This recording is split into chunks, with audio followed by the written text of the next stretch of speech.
If you're looking for a premium badged compact executive estate and like the idea of an all-wheel drive Audi A4 Avant with extra road presence and enhanced stability in slippery conditions, then the German brand's second generation A4 all-road model could well appeal.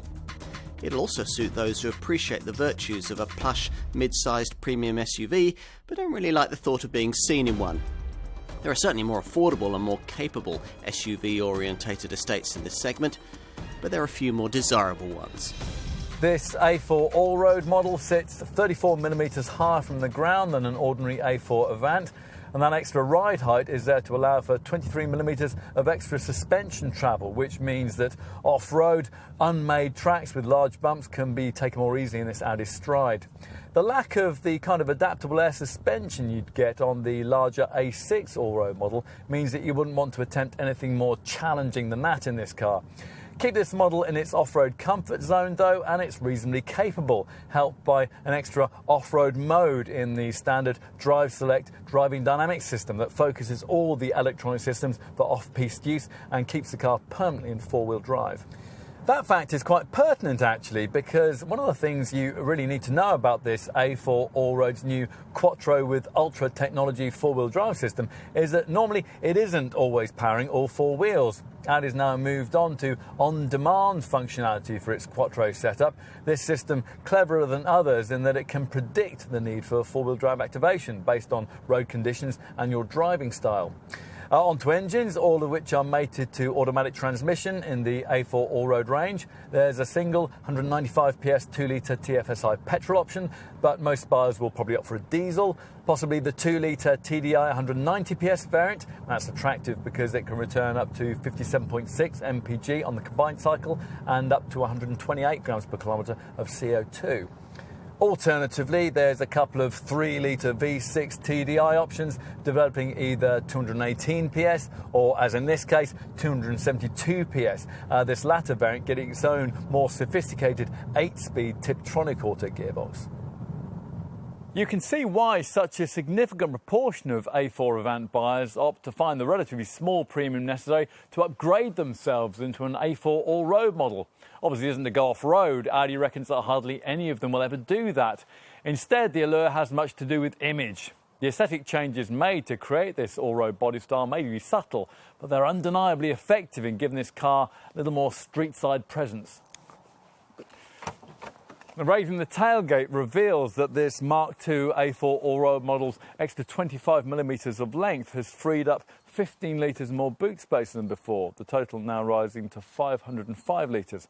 Flattening the seat reveals up to 1,510 litres of space, plus there are the usual optional rail systems and load organisers.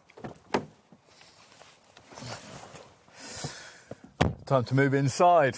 Now, the exterior of this car may have been subtly adorned with rugged styling cues, but there are few of those to be found in here. Instead, there's lots of vulnerable carpet, leather and decorative aluminium that's going to be a long way from practical if you plan on regularly loading in muddy dogs and children. Still, we think it's unlikely that many potential buyers will mind that very much. Quite the contrary, in fact.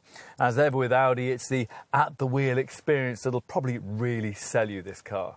The Ingolstadt brand isn't as far ahead of its rivals as it used to be in this regard, but this remains the defining cab in its class, with surprising headroom, a wraparound design and a premium feeling of space and safety.